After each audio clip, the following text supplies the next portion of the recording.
4ാം class Arabic പാഠപുസ്തകത്തിലെ 15ാമത്തെ page. കഴിഞ്ഞ പാഠത്തിൽ മനോഹരമായൊരു ഗ്രാമവും അവിടെയുള്ള പുഴയും ഒക്കെയായിരുന്നു നമ്മൾ പഠിച്ചത്. ആ പാഠത്തിൻ്റെ അവസാന ഭാഗത്ത് ആ പുഴ മലിനീകരിക്കപ്പെട്ട കാര്യവും നമ്മൾ പറഞ്ഞു. ഇനി അതിൻ്റെ ബാക്കി തന്നെയാണ് ഈ പാഠം. കൈഫ നഐഷു, നമ്മളെങ്ങനെ ജീവിക്കും. കൈഫ എങ്ങനെ, നഐഷു നമ്മൾ ജീവിക്കും. ഇത് രണ്ട് മീനുകൾ തമ്മിലുള്ളൊരു സംഭാഷണമാണ്. നമുക്ക് നോക്കാം. ജാ അ സമക്കുൻ സഗീറുൻ ഇലൻ നഹരി മിൻ ജദുവലിൻ മുജാവിരിൻ. അടുത്തുള്ള ഒരു അരുവിയിൽ നിന്നും പുഴയിലേക്ക് ഒരു ചെറിയ മീൻ വന്നു. ജാ അ വന്നു, സമക്കുൻ സഗീറുൻ ചെറിയൊരു മീൻ. ജാ അ സമക്കുൻ സഗീറുൻ ചെറിയൊരു മീൻ വന്നു, ഇലൻ നഹരി പുഴയിലേക്ക്, മിൻ ജദുവലിൻ മുജാവിരിൻ അടുത്തുള്ള ഒരു അരുവിയിൽ നിന്നും. ജദുവലി മീൻസ് അരുവി, മുജാവിർ അടുത്തുള്ള. നെഹർ പുഴ, ജദുവലി അരുവി. അരുവി ചെറുതാണ്, പുഴ വലുതാണ്. അരുവിയിൽ നിന്നും വെള്ളം ഒഴുകി പുഴയിലേക്കെത്തും, പുഴയിൽ നിന്നും ഒഴുകി കടലിലേക്കെത്തും, അങ്ങനെയാണ്.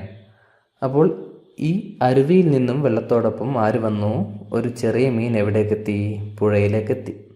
എന്തിനു വേണ്ടിയാണ് ആ ചെറിയ മീൻ പുഴയിലേക്ക് വന്നത്? യത്തുലുബു മാ അൻ നഖിയൻ, ശുദ്ധമായ വെള്ളം അന്വേഷിച്ചുകൊണ്ട്. യത്തുലുബു അന്വേഷിച്ചുകൊണ്ട്, മാ അൻ നഖിയൻ ശുദ്ധമായ വെള്ളം. ആ ചെറിയ മീനിൻ്റെ അരുവിയിൽ ശുദ്ധമായ വെള്ളം ഉണ്ടാവില്ല, മലിനീകരിക്കപ്പെട്ട വെള്ളമാണ് ഉള്ളത്. അപ്പോൾ അവിടെ നിന്നും ഒരു രക്ഷ തേടിക്കൊണ്ട് പുഴയിലേക്ക് വന്നതാണ്. പുഴയിൽ ശുദ്ധമായ വെള്ളമുണ്ടെങ്കിൽ സ്വസ്ഥമായി പുഴയിൽ ജീവിക്കാമല്ലോ എന്ന് കരുതിയിട്ടാണ് ചെറിയ മീൻ പുഴയിലേക്ക് വന്നത്. അങ്ങനെ ചെറിയ മീനിൻ്റെ കരച്ചിലാണ് കേൾക്കുന്നത്. ആഹാ എന്ന് കരഞ്ഞുകൊണ്ടാണ് ചെറിയ മീൻ വരുന്നത്. ആ കരച്ചിൽ കേട്ട പുഴയിലുള്ള ഒരു വലിയ മീൻ ചോദിക്കുകയാണ്, മൻ യബ്കി, ആരാണ് കരയുന്നത്? ഒരു കരച്ചിൽ കേൾക്കുന്നുണ്ടല്ലോ, ആരാണ് കരയുന്നത് എന്ന് ചോദിച്ചപ്പോൾ വലിയ മീൻ ഈ ചെറിയ മീനിനെ കണ്ടു അല്ലേ. അങ്ങനെ ചെറിയ മീനാണ് കരയുന്നത് എന്ന് കണ്ടപ്പോൾ വലിയ മീൻ ചെറിയ മീനിനോട് ചോദിക്കുകയാണ്. എന്താ ചോദിക്കുന്നത്? വായിച്ചു നോക്കൂ. ലിമ തബ്കി യാ സുദീഖി, കൂട്ടുകാരാ നീ എന്തിനാണ് കരയുന്നത്? ലിമ എന്തിനാണ്, തബ്കി നീ കരയുന്നത്, യാ സുദീഖി കൂട്ടുകാരാ. അപ്പോൾ ചെറിയ മീൻ മറുപടി പറയുകയാണ്, മസ്കനി മുലവ്വസുൻ, എൻ്റെ താമസ സ്ഥലം മലിനമാണ്, മലിനീകരിക്കപ്പെട്ടിരിക്കുകയാണ്. ഐന മസ്കനുക, നിന്റെ താമസ സ്ഥലം എവിടെയാണ്? ഫിൽ ജദുവലിൽ മുജാവിർ, അടുത്തുള്ള ഒരു അരുവിയിലാണ് എന്ന് ചെറിയ മീൻ മറുപടി കൊടുത്തു. അപ്പോൾ വലിയ മീൻ പറയുകയാണ്, ഹാദൻ നെഹ്റു ഐലൻ മുലവ്വസുൻ, ഈ പുഴയും മലിനമാണ്. കണ്ടോ, പുഴയിൽ മാലിന്യങ്ങളൊക്കെ നിറഞ്ഞിരിക്കുന്നത് കാണാം അല്ലേ. അതുകൊണ്ട് വലിയ മീൻ പറഞ്ഞു, ഈ പുഴയും മലിനമാണ്, നിന്റെ അരുവി പോലെ തന്നെ ഈ പുഴയിലും ആളുകൾ മാലിന്യങ്ങൾ ഇടാറുണ്ട്, അതുകൊണ്ട് ഇവിടെയും ജീവിക്കാൻ കഴിയില്ല, ഇവിടെയും മലിനീകരിക്കപ്പെട്ടിരിക്കുകയാണ്. അപ്പോൾ ചെറിയ മീൻ ചോദിക്കുകയാണ്, കൈഫ നഈശുഹുന, നമ്മൾ എങ്ങനെ ഇവിടെ ജീവിക്കും അല്ലേ? എന്ത് പ്രയാസമാണ് ഈ പുഴയിലൊക്കെ ജീവിക്കാൻ. അതാണ് ആ കഥ. ഇനി അടുത്ത പേജിൽ ഒരു ഫേസ്ബുക്ക് പോസ്റ്റ് കൊടുത്തിരിക്കുന്നത് കാണാം. ഫേസ്ബുക്ക് നിങ്ങൾക്കറിയാലോ, ഒരു സോഷ്യൽ മീഡിയയാണ് ഫേസ്ബുക്ക്. അതിൽ അക്കൗണ്ട് ഉണ്ടെങ്കിൽ മെസ്സേജുകൾ പോസ്റ്റ് ചെയ്യാൻ പറ്റും. മെസ്സേജുകൾ എഴുതിയിട്ട് ടൈപ്പ് ചെയ്ത് പോസ്റ്റ് ചെയ്യാം. അതോടൊപ്പം ഫോട്ടോസ് പോസ്റ്റ് ചെയ്യാം, വീഡിയോസ് പോസ്റ്റ് ചെയ്യാം, അങ്ങനെ എല്ലാം പോസ്റ്റ് ചെയ്യാൻ പറ്റും. മഹ്മൂദ് എന്നൊരു വ്യക്തി, ഇവിടെ മഹ്മൂദ് എന്ന് കാണുന്നില്ലേ, മഹ്മൂദ് എന്ന വ്യക്തി ഫേസ്ബുക്കിൽ പോസ്റ്റ് ചെയ്ത ഒരു എഴുത്താണ് ഇവിടെ കൊടുത്തിരിക്കുന്നത്. എഴുത്തു മാത്രമല്ല, ഒരു ഫോട്ടോയും അദ്ദേഹം പോസ്റ്റ് ചെയ്തിട്ടുണ്ട്. അദ്ദേഹത്തിൻ്റെ ഈ ഫോട്ടോയ്ക്കും എഴുത്തിനും കുറേ ലൈക്കും കമൻറ്റും ഷെയറും ഒക്കെ കിട്ടിയിട്ടുണ്ട്. നമുക്കിവിടെ ലൈക്കിൻ്റെ ചിഹ്നത്തിന് നേരെ 90 എന്ന് എഴുതിയിരിക്കുന്നത് കാണാം. എന്ന് വെച്ചാൽ അദ്ദേഹത്തിൻ്റെ ഈ പോസ്റ്റിന് 90 ലൈക്ക് കിട്ടിയിട്ടുണ്ട് അല്ലേ. അതേപോലെ തഅലീഖാത്ത് എന്ന് കാണുന്നുണ്ട്. എന്താണ് തഅലീഖാത്ത്? കമൻസ്. എത്ര കമൻറ്റ് കിട്ടിയിട്ടുണ്ട്? 30 കമൻറ്റ്. അൽ മുഷാരിക്, മുഷാരിക് മീൻസ് ഷെയർ. എത്ര പേര് ഷെയർ ചെയ്തിട്ടുണ്ട് അദ്ദേഹത്തിൻ്റെ ഈ പോസ്റ്റ്? 70 അല്ലേ. 70 പേര് ഈ പോസ്റ്റ് ഷെയർ ചെയ്തിട്ടുണ്ട്. ഇങ്ങനെയാണ് ഫേസ്ബുക്കിൻ്റെ ഒരു പേജ് ഉണ്ടാവുക. ലൈക്കിൻ്റെയും ഷെയറിൻ്റെയും കമൻറ്റിൻ്റെയും ഒക്കെ എണ്ണം ഇവിടെ കാണാം. ഇനി അതിൻ്റെ താഴെ നമുക്ക് ലൈക്ക് ചെയ്യാനും കമൻറ്റ് ചെയ്യാനും ഷെയർ ചെയ്യാനും ഒക്കെയുള്ള ഓപ്ഷൻസാണ് താഴെ കൊടുത്തിരിക്കുന്നത്. അഅജബനി എന്ന ഭാഗത്ത് ക്ലിക്ക് ചെയ്താൽ നമുക്കിത് ലൈക്ക് ചെയ്യാൻ പറ്റും. ലൈക്കിന് അറബിയിൽ പറയുന്നത് അഅജബനി എന്നാണ്. അതേപോലെ തഅലീഖ് എന്ന് കാണുന്നുണ്ട്. ഈ തഅലീഖിൽ ക്ലിക്ക് ചെയ്താൽ നമുക്ക് ഈ പോസ്റ്റിന് കമൻറ്റ് ചെയ്യാൻ പറ്റും. അതേപോലെ ഇവിടെ ഇർസാൽ എന്ന് കാണുന്നുണ്ട്. ഇവിടെ ഒരു വാട്സപ്പിൻ്റെ ചിഹ്നം കൂടെ ഉണ്ടാവും. അതായത് ഈ പോസ്റ്റ് വാട്സപ്പിൽ സെൻഡ് ചെയ്യാനുള്ള ഓപ്ഷനാണ് ഇർസാൽ എന്ന ഭാഗത്ത് ഉണ്ടാവുക. പിന്നെ അൽ മുഷാറക്കത്ത് മീൻസ് ഷെയർ. നമുക്ക് നമ്മുടെ ഫേസ്ബുക്കിൽ തന്നെ ഷെയർ ചെയ്യാൻ വേണ്ടിയാണ് മുഷാറക്കത്ത് എന്ന ഭാഗത്ത് ക്ലിക്ക് ചെയ്യുന്നത്. ഇദ്ദേഹത്തിൻ്റെ പോസ്റ്റിന് ഇത്രയും ലൈക്കും കമൻസും ഷെയറും ഒക്കെ കിട്ടിയിട്ടുണ്ട്. ഇനി എന്താണ് ഇത്രയധികം ലൈക്കും ഷെയറും ഒക്കെ കിട്ടാൻ മാത്രം ഇദ്ദേഹം പോസ്റ്റ് ചെയ്തത് എന്ന് നമുക്ക് വായിച്ചു നോക്കാം. അപ്പോൾ ഇദ്ദേഹം പോസ്റ്റ് ചെയ്തിരിക്കുന്ന ഫോട്ടോ ഒരു പുഴയുടെ ഫോട്ടോ ആണ് അല്ലേ. ഈ പുഴയെക്കുറിച്ചായിരിക്കും പറയുന്നത്. വായിച്ചു നോക്കാം. ഹാദാ നെഹ്റു ഖറിയത്തിന, ഇത് നമ്മുടെ ഗ്രാമത്തിലെ പുഴയാണ്. അപ്പോൾ ഇവിടെ ഇദ്ദേഹം കൊടുത്തിരിക്കുന്ന ഫോട്ടോയെ കൊണ്ട് പറയുകയാണ് അല്ലേ, ഇത് നമ്മുടെ ഗ്രാമത്തിലെ പുഴയാണ്. കാന ഹാദൻ നെഹ്റു സ്വാഫിയൻ, ഈ പുഴ വളരെ തെളിഞ്ഞതായിരുന്നു. സ്വാഫി മീൻസ് തെളിഞ്ഞ, ശുദ്ധമായ, നല്ല തെളിഞ്ഞ വെള്ളമുള്ള പുഴയായിരുന്നു ഇത്. വ മൻലറുഹു റായൻ, അതിൻ്റെ കാഴ്ച വളരെ ആകർഷകമായിരുന്നു. റായൻ മനോഹരമായിരുന്നു, അട്രാക്റ്റീവായിരുന്നു, നല്ല രസമായിരുന്നു നമ്മുടെ പുഴ കാണാൻ. വ ഫീഹി അസ്മാക്കുൻ കസീറത്തുൻ, അതിൽ ധാരാളം മീനുകളുണ്ടായിരുന്നു. ഉൻലുറു ഇലൻ നെഹ്രി, ഇപ്പോൾ നിങ്ങൾ ഈ പുഴയിലേക്ക് നോക്കൂ, ചിത്രം നോക്കൂ അല്ലേ. ഉൻലുറു, നിങ്ങൾ നോക്കൂ, ഇലൻ നെഹ്രി, പുഴയിലേക്ക്. ഇപ്പോഴെന്താ സംഭവിച്ചിരിക്കുന്നത്? മുലി അൽ ആന ബിൽ ഫളലാത്തി വൽ ഖാറൂറാത്തി വൽ അക്കിയാസിൽ പ്ലാസ്റ്റിക്കിയ. മുലി ആ, നിറഞ്ഞിരിക്കുന്നു, അൽ ആൻ, ഇപ്പോൾ, ബിൽ ഫളലാത്തി, വേസ്റ്റുകൾ കൊണ്ടും, വൽ ഖാറൂറാത്തി, ബോട്ടിലുകൾ കൊണ്ടും, വൽ അക്കിയാസിൽ പ്ലാസ്റ്റിക്കിയ, പ്ലാസ്റ്റിക് കവറുകൾ കൊണ്ടും, പ്ലാസ്റ്റിക് സഞ്ചികൾ കൊണ്ടുമൊക്കെ നിറഞ്ഞിരിക്കുകയാണ് നമ്മുടെ പുഴ. കുല്ലുഹ സബബു തലവുസിൽ മാഇ വൽ ബിഅത്തി, ഇവയെല്ലാം പ്രകൃതിയും വെള്ളവും മലിനീകരിക്കപ്പെടുന്നതിന് കാരണമാണ്. കുല്ലുഹ, ഇവയെല്ലാം സബബു, കാരണമാണ്. തലവുസിൽ മാഇ, വെള്ളം മലിനീകരിക്കപ്പെടാൻ, വൽ ബിഅത്ത്, പരിസ്ഥിതിയും, വെള്ളവും നമ്മുടെ പരിസ്ഥിതിയും മലിനമാകാൻ കാരണമാണ് ഇങ്ങനെ എല്ലാ വസ്തുക്കളും പുഴയിലേക്കും മറ്റും വലിച്ചെറിയുന്നത്. പരിസ്ഥിതി മലിനമായാൽ നമുക്ക് രോഗങ്ങൾ വരും. അപ്പോൾ അതൊരു വലിയൊരു പ്രശ്നമാണ്. അതുകൊണ്ട് ഹിമായത്തുൻ നഹരി മസ്ഊലിയത്തുന, പുഴയെ സംരക്ഷിക്കൽ നമ്മുടെ ഉത്തരവാദിത്തമാണ്. നമ്മുടെ ഈ പാഠത്തിൻ്റെ പേര് മസ്ഊലിയത്തുന എന്നാണ്, നമ്മുടെ ഉത്തരവാദിത്തം. അപ്പോൾ ഹിമായത്തുൻ നഹരി, പുഴ സംരക്ഷിക്കൽ, മസ്ഊലിയത്തുന, നമ്മുടെ ഉത്തരവാദിത്തമാണ്.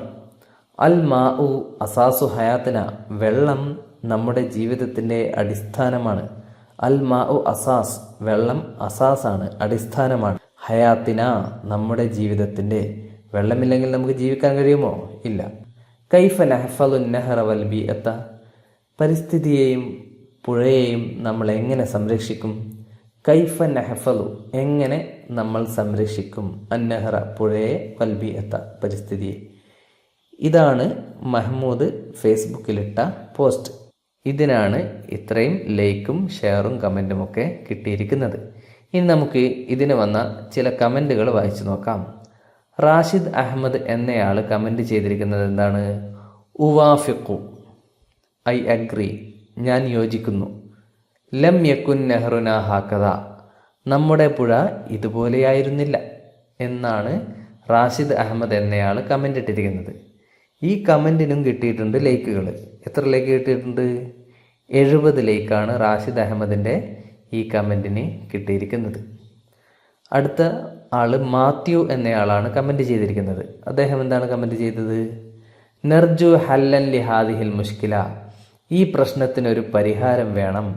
നർജു, പ്ലീസ്, ദയവ് ചെയ്ത്, അല്ലെങ്കിൽ നമ്മൾ ആഗ്രഹിക്കുന്നു, നമ്മൾ പ്രതീക്ഷിക്കുന്നു, ഹല്ലൻ, ഒരു പരിഹാരം, ലിഹാദിഹിൽ മുഷ്കില, ഈ പ്രശ്നത്തിന് എന്നാണ് മാത്യു കമൻറ്റ് ചെയ്തത്. ആ കമൻറ്റിന് 60 ലൈക്ക് കിട്ടിയിട്ടുണ്ട്. പിന്നെ അനിത റാണി എന്ന ഒരാൾ കമൻറ്റ് ചെയ്തിരിക്കുന്നത് അൽ ഹിഫ്ലു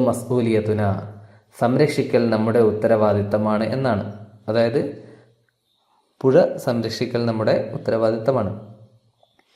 അപ്പോൾ ഈ കമൻറ്റിന് മഹമ്മൂദ് റിപ്ലൈ കൊടുത്തിട്ടുണ്ട്. അതായത് പോസ്റ്റ് ഇട്ട മഹമ്മൂദ് റിപ്ലൈ കൊടുത്തിട്ടുണ്ട്. എന്താണ് റിപ്ലൈ? ഉവാഫിക്കു, അതെ ഞാൻ യോജിക്കുന്നു എന്ന് പറഞ്ഞുകൊണ്ട്. ഒരു ഫേസ്ബുക്ക് പോസ്റ്റിന് ഒരാൾ കമൻറ്റ് ചെയ്താൽ ആ കമൻറ്റിന് റിപ്ലൈ കൊടുക്കാൻ പറ്റും. അങ്ങനെ റിപ്ലൈ കൊടുക്കാനുള്ള ബട്ടണാണ് ഇത്, ഈ ഏറോ മാർക്ക്. പിന്നെ മനോജ് എന്നൊരു വ്യക്തി കമൻറ്റ് ചെയ്തിരിക്കുന്നത് ഹയ്യാ നുനല്ലിഫ് എന്നാണ്, വരൂ നമുക്ക് വൃത്തിയാക്കാം എന്ന്. അപ്പോൾ റാഷിദ കമൻറ്റ് ചെയ്തിരിക്കുന്നു തൊബാൻ, തീർച്ചയായും, നുനല്ലിഫ് നമുക്ക് വൃത്തിയാക്കാം. നജ്തമിഉ ഗദൻ ഖുർബൻ നഹരി, നാളെ നമുക്ക് പുഴയുടെ അടുത്ത് ഒരുമിച്ച് കൂടാം. നജ്തമിഉ, നമുക്ക് ഒരുമിച്ച് കൂടാം, ഗദൻ, നാളെ, ഖുർബൻ നഹരി, പുഴയുടെ അടുത്ത് എന്ന് പറഞ്ഞു. ആര്? റാഷിദ. റാഷിദ പറഞ്ഞ ഈ കമൻറ്റിന് 90 കിട്ടിയിട്ടുണ്ട്. ഇനി നമുക്ക് അടുത്ത പേജിൽ എന്താണുള്ളത് എന്ന് നോക്കാം. നഉദ്ദു വനക്തുബു, നമുക്ക് എണ്ണാം, എഴുതാം. എന്താണ് എണ്ണേണ്ടത്? ലൈക്കുകളുടെയും കമൻറ്റുകളുടെയും ഒക്കെ എണ്ണമാണ് നമ്മളിവിടെ എഴുതേണ്ടത്. ഇവിടെ പോസ്റ്റ് ചെയ്തിരിക്കുന്നവർക്കും കമൻറ്റ് ചെയ്തിരിക്കുന്നവർക്കും ഓരോ കോളം കൊടുത്തിട്ടുണ്ട്. മഹമ്മൂദ് എന്ന വ്യക്തിയാണ് ഈ പോസ്റ്റ് ഫേസ്ബുക്കിലിട്ടത്. മഹമ്മൂദിൻ്റെ കോളമാണിത്. അതേപോലെ റാഷിദ് അഹമ്മദ്, മാത്യു, അനിത റാണി, മനോജ്, റാഷിദ, ഇവരൊക്കെ മഹമ്മൂദിൻ്റെ പോസ്റ്റിന് കമൻ്റ് ഇട്ട ആളുകളാണ്. അവർക്കും ഓരോ കോളം കൊടുത്തിട്ടുണ്ട്. ഇനി ഇവിടെ ഓരോ റോയിലും എന്താണ് എഴുതിയിരിക്കുന്നത്? ഒന്നാമത്തെ റോയിൽ ഈ ഇജാബ് എന്ന് എഴുതിയിട്ടുണ്ട്, അതായത് ലൈക്ക്. രണ്ടാമത്തെ റോയിൽ അൽ മുഷാറക്കത്ത്, ഷെയർ. മൂന്നാമത്തെ റോയിൽ അത്തഅലീഖാത്ത്, കമൻറ്റ്സ്. ഇങ്ങനെയാണ് എഴുതിയിരിക്കുന്നത്. അപ്പോൾ ഓരോരുത്തർക്കും കിട്ടിയ ലൈക്കിൻ്റെയും ഷെയറിൻ്റെയും തഅലീഖാത്തിൻ്റെയും എണ്ണമാണ് നമ്മളിവിടെ എഴുതേണ്ടത്. ഇവിടെ മഹമ്മൂദിൻ്റെ പോസ്റ്റിന് എത്ര ലൈക്കായിരുന്നു കിട്ടിയത്? അതിവിടെ എഴുതണം. എത്ര ലൈക്കായിരുന്നു? 90 ലൈക്കാണ് കിട്ടിയത്. 90 എന്നതിന് തിസ്ഊന എന്ന് പറയും. അപ്പോൾ തിസ്ഊന എന്നിവിടെ എഴുതുക. ഇനി എത്ര പേര് മഹമ്മൂദിൻ്റെ പോസ്റ്റ് ഷെയർ ചെയ്തിട്ടുണ്ട്? അൽ മുഷാറക്കത്ത് എന്ന ഭാഗത്ത് സബ്ഊന എന്ന് കാണാം. 70 പേരാണ് മഹമ്മൂദിൻ്റെ പോസ്റ്റ് ഷെയർ ചെയ്തത്. അതുകൊണ്ടാണ് ഇവിടെ സബ്ഊന എന്ന് എഴുതിയത്. ഇനി എത്ര പേര് കമൻറ്റ് ചെയ്തിട്ടുണ്ട്? തഅലീഖാത്ത് 30 ആയിരുന്നു അല്ലേ? 30ന് സലാസൂന എന്ന് പറയും. സലാസൂന ഇവിടെ എഴുതുക. ഇനി റാഷിദ് അഹമ്മദ്, ഇവരൊക്കെ മഹമ്മൂദിൻ്റെ പോസ്റ്റിന് കമൻറ്റ് ചെയ്തവരാണ്. കമൻറ്റിന് ഷെയറും തഅലീഖാത്തും ഉണ്ടാവില്ല. കമൻറ്റിന് എന്ത് മാത്രമേ ഉണ്ടാവുകയുള്ളൂ? ഇജാബ് മാത്രമേ ഉണ്ടാവുകയുള്ളൂ, ലൈക്ക് മാത്രമേ ഉണ്ടാവുകയുള്ളൂ. അതുകൊണ്ടാണ് ഇവിടെ കറുപ്പ് നിറത്തിൽ കൊടുത്തിരിക്കുന്നത്. അപ്പോൾ റാഷിദ് അഹമ്മദിൻ്റെ കമൻറ്റിന് എത്ര ലൈക്ക് കിട്ടിയിട്ടുണ്ട് എന്ന് നോക്കാം. 70 ലൈക്കാണ് കിട്ടിയത്. അപ്പോൾ സബ്ഊന എന്ന് എഴുതണം. 70ന് സബ്ഊന എന്ന് പറയും. പിന്നെ മാത്യുവിൻ്റെ കമൻറ്റിന് 60 ലൈക്കാണ് കിട്ടിയത്. 60ന് എന്ത് പറയും? സിത്തൂന.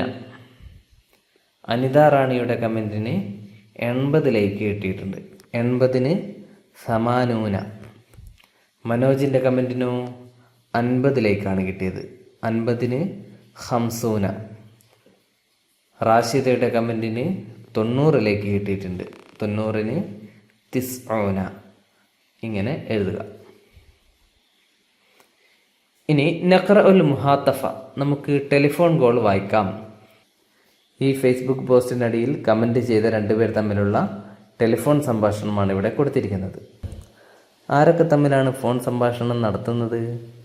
റാഷിദ് അഹമ്മദും മനോജും തമ്മിലാണ് ഫോൺ വിളി നടത്തുന്നത്. മനോജ് റാഷിദിനെ ഫോൺ വിളിച്ചതാണ്. അപ്പോൾ റാഷിദ് ഫോൺ എടുത്തുകൊണ്ട് ചോദിക്കുകയാണ്, ഹലോ മൻമഈ, ഹലോ ആരാണ് സംസാരിക്കുന്നത്? അപ്പോൾ മനോജ് പറയുന്നു, അന മനോജ്, ഞാൻ മനോജാണ്. അപ്പോൾ റാഷിദ് അഹമ്മദ് അഹലൻ വസഹലൻ, മനോജെ സ്വാഗതം. മനോജ്, റഅയ്തു റിസാലതക ഫി ഫേസ്ബുക്ക്, ഞാൻ ഫേസ്ബുക്കിൽ താങ്കളുടെ മെസ്സേജ് കണ്ടു. റാഷിദ് അഹമ്മദ്, ശുക്രൻ, നന്ദി, താങ്ക് യു. അല്ലേ? മാ റഅയുക, എന്താണ് താങ്കളുടെ അഭിപ്രായം? നമ്മൾ ഫേസ്ബുക്കിൽ പറഞ്ഞ കാര്യങ്ങളിലൊക്കെ താങ്കളുടെ അഭിപ്രായം എന്താണ്? അതായത് എന്തൊക്കെയായിരുന്നു ഫേസ്ബുക്കിൻ്റെ ആ കമൻറ്റ് ബോക്സിൽ ഇവർ സംസാരിച്ചത്? പുഴ വൃത്തിയാക്കണമെന്നൊക്കെയാണല്ലേ. അപ്പോൾ മനോജ് പറയുന്നു, ഹാദാ അമലുൻ റായിഉൻ, അതൊരു നല്ല പ്രവർത്തനമാണ്. അപ്പോൾ റാഷിദ് അഹമ്മദ്, നജ്തമിഉ ഗദൻ അലാ ലഫത്തിൻ നഹർ, നമുക്ക് നാളെ പുഴയുടെ തീരത്ത് ഒരുമിച്ച് കൂടാം. നജിത്തമയോ നമുക്ക് ഒരുമിച്ച് കൂടാം. അതൻ നാളെ അലാ ലഫത്തിൻ നഹരി പുഴയുടെ തീരത്ത്. അങ്ങനെ ഇവർ പുഴയുടെ തീരത്ത് എല്ലാവരും കൂടി ഒരുമിച്ച് കൂടി പുഴ വൃത്തിയാക്കാൻ പോവുകയാണ്. അതാ എല്ലാവരും വന്നിരിക്കുന്നു. എന്നിട്ട് പുഴ ക്ലീനാക്കുന്നതാണ് ഇവിടെ കാണുന്നത് അല്ലേ. നമുക്ക് നോക്കാം. വഫിൽ യോമിത്താലി പിറ്റേ ദിവസം ബദഉ അത്തൻലീഫ് അവർ വൃത്തിയാക്കാൻ തുടങ്ങി. ബദഉ അവർ തുടങ്ങി, അത്തൻലീഫ് വൃത്തിയാക്കൽ ക്ലീനാക്കൽ തുടങ്ങി പുഴ.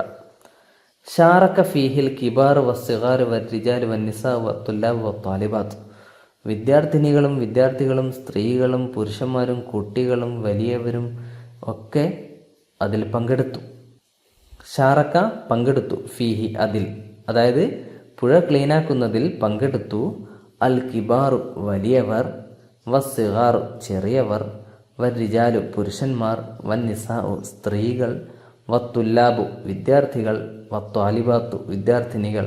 ഇങ്ങനെ സമൂഹത്തിലുള്ള എല്ലാ ആളുകളും വന്നു. എന്നിട്ട് അവരെല്ലാവരും കൂടെ ഒരുമിച്ച് പുഴ വൃത്തിയാക്കി. അഹ്റജു അന്നുഫായാത്തി മാലിന്യങ്ങളൊക്കെ അവർ പുറത്തെടുത്തു. അഹ്റജ മീൻസ് പുറത്തെടുത്തു. അഹ്റജു അവർ പുറത്തെടുത്തു. അന്നുഫായാത്തി മാലിന്യങ്ങൾ, മിനന്നഹരി പുഴയിൽ നിന്നും മാലിന്യങ്ങളൊക്കെ എടുത്തു മാറ്റി. വനല്ലഫൂഹു കാമിലൻ അങ്ങനെ അവരതിനെ പൂർണ്ണമായും വൃത്തിയാക്കി. നല്ലഫ വൃത്തിയാക്കി, നല്ലഫൂഹു അവർ അതിനെ വൃത്തിയാക്കി, അവർ പുഴയെ വൃത്തിയാക്കി. കാമിലൻ പൂർണ്ണമായും. അങ്ങനെ ഫവസല ഇലൈഹിം മുറാസിലു തിൽഫാസ് അവരുടെ അടുക്കലേക്കൊരു ടെലിവിഷൻ റിപ്പോർട്ടർ വന്നു. വസല ഇലൈഹിം അവരുടെ അടുക്കലേക്ക് എത്തി. മുറാസിലു തിൽഫാസ് ടി വി റിപ്പോർട്ടർ, അതായത് ടി വിയിൽ ന്യൂസ് നൽകുന്നയാൾ. റിപ്പോർട്ടർ എന്താണ് പറയുന്നത്? നെഹ്നു മഅക്കും ഞങ്ങൾ നിങ്ങളോടൊപ്പമുണ്ട് എന്നാണ് ഈ റിപ്പോർട്ടർമാർ പറയുന്നത്. ടി വി റിപ്പോർട്ടർ എങ്ങനെയാണ് വാർത്ത റിപ്പോർട്ട് ചെയ്യുക? ടി വി ന്യൂസിലേക്ക് അവിടെയുള്ള ആളുകളോട് ചോദിക്കും പല കാര്യങ്ങളും. അപ്പോൾ അതിനുള്ള മറുപടി അവർ പറയും. ആ മറുപടി പറയുന്നത് റിപ്പോർട്ടറുടെ കൂടെയുള്ള ഫോട്ടോഗ്രാഫർ ക്യാമറയിൽ പകർത്തും. അങ്ങനെ അത് ചാനലിൽ അയച്ചു കൊടുക്കും. ചാനലുകാരത് ടി വിയിലൂടെ പുറത്തുവിടും. അങ്ങനെയാണ് ടി വിയിൽ ഒരു ന്യൂസ് എത്തുന്നത്. അപ്പോൾ മുറാസിൽ എന്തൊക്കെയാണ് ഇവരോട് ചോദിക്കുന്നത്, ഇവരെന്തൊക്കെയാണ് അതിന് മറുപടി പറയുന്നത് എന്ന് നമുക്ക് നോക്കാം. മുറാസിൽ റിപ്പോർട്ടർ പറയുകയാണ്, മസാ ഉൽ ഖൈർ ഹംദാൻ എന്നയാളോടാണ് റിപ്പോർട്ടർ ചോദിക്കുന്നത്.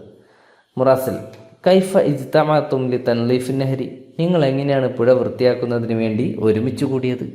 കൈഫ എങ്ങനെ, ഇജ്തമഅതും നിങ്ങൾ ഒരുമിച്ച് കൂടി, ലി തൻലീഫിൻ നഹരി പുഴ വൃത്തിയാക്കാൻ. അപ്പോൾ ഹംദാൻ പറയുന്നു, വജദ്ന റിസാലത്തൻ ഫി ഫേസ്ബുക്ക് ഞങ്ങൾ ഫേസ്ബുക്കിൽ ഒരു റിസാലത്ത് ഒരു മെസ്സേജ് കണ്ടു. അൽ മുറാസിൽ മൻ നഷറഹ ആരാണ് ആ മെസ്സേജ് പോസ്റ്റ് ചെയ്തത്? നഷറ മീൻസ് പോസ്റ്റ് ചെയ്യുക. ഫേസ്ബുക്കിൽ ഒരു കാര്യം പോസ്റ്റ് ചെയ്യുക എന്നാണ് പറയുക അല്ലേ. ആരാണ് മെസ്സേജ് പോസ്റ്റ് ചെയ്തത്? മഹമ്മൂദ് പറയുന്നു, അന യാ സുദിഖി ഞാനാണ് സുഹൃത്തെ, ഞാനാണത് പോസ്റ്റ് ചെയ്തത് എന്നാര് പറയുന്നു? മഹമ്മൂദ് പറയുന്നു. അൽ മുറാസിൽ ലിമ നഷർത്ത റിസാലത്ത താങ്കൾ എന്തിനാണ് ആ മെസ്സേജ് പോസ്റ്റ് ചെയ്തത്? ലിമ എന്തിനാണ്, നഷർത്ത താങ്കൾ പോസ്റ്റ് ചെയ്തത്, അ റിസാലത്ത് ആ മെസ്സേജ്. മഹമ്മൂദ് പറയുന്നു, അഹസനനി ഹാലത്തുൻ നഹരി പുഴയുടെ അവസ്ഥ എന്നെ സങ്കടപ്പെടുത്തി. അഹസന സങ്കടപ്പെടുത്തി, വിഷമിപ്പിച്ചു. നീ എന്നെ, അഹസനനി ഹാലത്തുൻ നഹരി പുഴയുടെ അവസ്ഥ, പുഴയുടെ ഈ മലിനമായ അവസ്ഥ കണ്ടപ്പോൾ എനിക്ക് സങ്കടം വന്നു. അതുകൊണ്ടാണ് ഞാൻ അങ്ങനെ ഒരു പോസ്റ്റ് ഇട്ടത്. അഹസനനി എന്നും പറയാം, അഹസനത്ത് നീ എന്നും പറയാം. അൽ മുറാസിൽ ഹൽ എന്തൊക്കും അൻഷത്തൊത്തുൻ ഉഖ്റ നിങ്ങളുടെ അടുക്കൽ മറ്റെന്തെങ്കിലും പ്രവർത്തനമുണ്ടോ? അതായത് വേറെ എന്തെങ്കിലും പ്രവർത്തനം ചെയ്യാനുള്ള പ്ലാൻ ഉണ്ടോ നിങ്ങൾക്ക്? അപ്പോൾ ഹംദാൻ പറയുന്നു, നഅം അതെ, വലഉ ലൗഹാത്തിൻ ഇർഷാദിയ സൈൻ ബോർഡുകൾ സ്ഥാപിക്കൽ, വ ക്യാമറത്തുൽ മുറാഖബത്ത് നിരീക്ഷണ ക്യാമറകൾ CCTV ക്യാമറകൾ സ്ഥാപിക്കൽ, വ ബറാമിജു തൗഇയത്ത് അതേപോലെ ബോധവൽക്കരണ പരിപാടികൾ സംഘടിപ്പിക്കൽ. ബറാമിജ് പരിപാടികൾ, പ്രോഗ്രാംസ്. തൗഇയത്ത് മീൻസ് ബോധവൽക്കരണം, ആളുകൾക്ക് പറഞ്ഞു കൊടുക്കൽ, എന്തൊക്കെ ചെയ്യണം എന്തൊക്കെ ചെയ്യരുത്, എങ്ങനെയൊക്കെ പുഴയും പ്രകൃതിയും ഒക്കെ മലിനമാകാതെ സൂക്ഷിക്കാം, അങ്ങനെയുള്ള കാര്യങ്ങളൊക്കെ ആളുകൾക്ക് പറഞ്ഞു കൊടുക്കുക, ബോധവൽക്കരിക്കുക. ആ കാര്യങ്ങളൊക്കെ ഞങ്ങൾ പ്ലാൻ ചെയ്യുന്നുണ്ട് എന്ന് പറഞ്ഞു ഹംദാൻ. അപ്പോൾ റിപ്പോർട്ടർ പറയുന്നു, ഹാദ അമലുൻ മിസാലിയുൻ, ഇതൊരു മാതൃകാപരമായ പ്രവർത്തനമാണ്. നഹ്നു മഅക്കും, ഞങ്ങൾ നിങ്ങളോടൊപ്പമുണ്ട്. ഹംദാൻ ശുക്രൻ, താങ്ക്സ്. മുറാസിൽ അഫ്വൻ, വെൽക്കം. അങ്ങനെ ഇവർ സ്ഥാപിച്ച സൈൻ ബോർഡുകളാണ് ഇവിടെ കൊടുത്തിരിക്കുന്നത്. ഇതാണ് സൈൻ ബോർഡ്. വായിച്ചു നോക്കാം എന്താണ് സൈൻ ബോർഡ് എന്ന് അപ്പോൾ മനസ്സിലാകും. ഒന്നാമത്തെ സൈൻ ബോർഡിലുള്ളത് ഹാഫിൽ അലാ നലാഫത്തിൻ നെഹരി, പുഴ വൃത്തിയായി സൂക്ഷിക്കുക. ഹാഫിൽ സൂക്ഷിക്കുക, അലാ നലാഫത്തിൻ നെഹരി പുഴയുടെ വൃത്തി, അതായത് പുഴ വൃത്തിയായി സൂക്ഷിക്കുക. അപ്പോൾ ഇങ്ങനെയുള്ള കാര്യങ്ങൾ എഴുതി സ്ഥാപിക്കുന്നതിനാണ് സൈൻ ബോർഡ് സ്ഥാപിക്കുക എന്ന് പറയുക. അല്ലാഇഹാത്തുൽ ഇർഷാദിയ, അതാണ് സൈൻ ബോർഡ്സ്. നഖറഉൽ ലാഇഹാത്തുൽ ഇർഷാദിയ, സൈൻ ബോർഡുകൾ നമുക്ക് വായിക്കാം. അൽ മാഉ അസാസുൽ ഹയാത്തി, വെള്ളം ജീവിതത്തിൻ്റെ അടിസ്ഥാനമാണ്, അസാസാണ്. അൻത തഹത്ത ക്യാമറാത്തിൽ മുറാഖബ, താങ്കൾ ക്യാമറയുടെ നിരീക്ഷണത്തിലാണ്. ക്യാമറ സ്ഥാപിച്ചിട്ടുണ്ടെങ്കിൽ അങ്ങനെ എഴുതി വെച്ചിട്ടുണ്ടാവും അല്ലേ, താങ്കൾ ക്യാമറയുടെ നിരീക്ഷണത്തിലാണ്. സലാമത്തുൽ ബശരി ഫി സലാമത്തുൽ ബിഅത്തി, മനുഷ്യൻ്റെ സുരക്ഷ പ്രകൃതിയുടെ സുരക്ഷയിലാണ്. പ്രകൃതി സുരക്ഷിതമായിട്ടില്ലെങ്കിൽ മനുഷ്യനും സുരക്ഷിതമായി ജീവിക്കാൻ കഴിയില്ല. ഹിമായത്തുൽ ബിഅത്തി മസ്ഊലിയത്തുന, പരിസ്ഥിതി സംരക്ഷിക്കൽ മസ്ഊലിയത്തുന, നമ്മുടെ ഉത്തരവാദിത്തമാണ്. ഇതൊക്കെയാണ് സൈൻ ബോർഡ്സ്. ഇനി നുഇദ്ദുൻ ലൗഹാത്തിൻ ഇർഷാദിയത്തൻ ലിഹിഫ്ലിൽ ബിർക്ക, ബിർക്കത്ത് മീൻസ് കുളം, കുളം സംരക്ഷിക്കാൻ വേണ്ടി നമുക്ക് സൈൻ ബോർഡ്സ് ഉണ്ടാക്കാം. ഉദാഹരണത്തിന് ഹാഫിൽ അലാ നലാഫത്തിൽ ബിർക്ക, കുളം വൃത്തിയായി സൂക്ഷിക്കുക എന്നെഴുതാം. പിന്നെ എന്തെഴുതാം? ലാ തർമു അന്നുഫായാത്തി ഫിൽ ബിർക്ക, കുളത്തിൽ മാലിന്യങ്ങൾ നിക്ഷേപിക്കരുത്, മാലിന്യങ്ങൾ കുളത്തിലിടാൻ പാടില്ല, അങ്ങനെ എഴുതാം. പിന്നെ ലാ തുലവ്വിസുൽ ബിർക്ക, കുളം വൃത്തികേടാക്കരുത്, മലിനമാക്കരുത്. അങ്ങനെയുള്ള സൈൻ ബോർഡ്സുകളൊക്കെ നമുക്ക് എഴുതാൻ പറ്റും. ഇനി നഖറഉൻ നസ്വ, പാഠഭാഗം നമുക്ക് വായിക്കാം. വനഖ്താറു മിൻഹു, എന്നിട്ട് അതിൽ നിന്നും സെലക്ട് ചെയ്യാം. അസ്മാ മവാരിദിൽ മിയാഹി, ജലസ്രോതസ്സുകളുടെ പേരുകൾ. സ്രോതസ് മീൻസ് വെള്ളം കിട്ടുന്ന സ്ഥലങ്ങൾ, അവയുടെ പേരുകൾ. വനക്തു, എന്നിട്ട് എഴുതാം. വെള്ളം കിട്ടുന്ന ഏതൊക്കെ സ്ഥലങ്ങളുടെ പേരുകൾ നമ്മൾ പാഠത്തിൽ പഠിച്ചു? ഒന്ന് ജദവൽ എന്ന് പഠിച്ചു അല്ലേ, അരുവി. പിന്നെ എന്ത് പഠിച്ചു? നെഹ്ർ പഠിച്ചു. പിന്നെ ഇപ്പോൾ അവസാനം പഠിച്ചത് ബിർക്കത്ത്, കുളം. ജദവൽ, അരുവി, നെഹ്ർ പുഴ, ബിർക്കത്ത് കുളം, ഇവയൊക്കെ ജലസ്രോതസ്സുകളാണ്. ഇനിയുമുണ്ട് അല്ലേ, ബിർ കിണർ, ബഹർ കടൽ, അങ്ങനെ അതൊക്കെ ജലസ്രോതസ്സുകളാണ്. ഇവിടെ സലാമത്തുൽ ബശരി ഫി സലാമത്തുൽ ബിഅത്ത് എന്നുള്ളത് ഇവിടെ എഴുതി പരിശീലിക്കുക.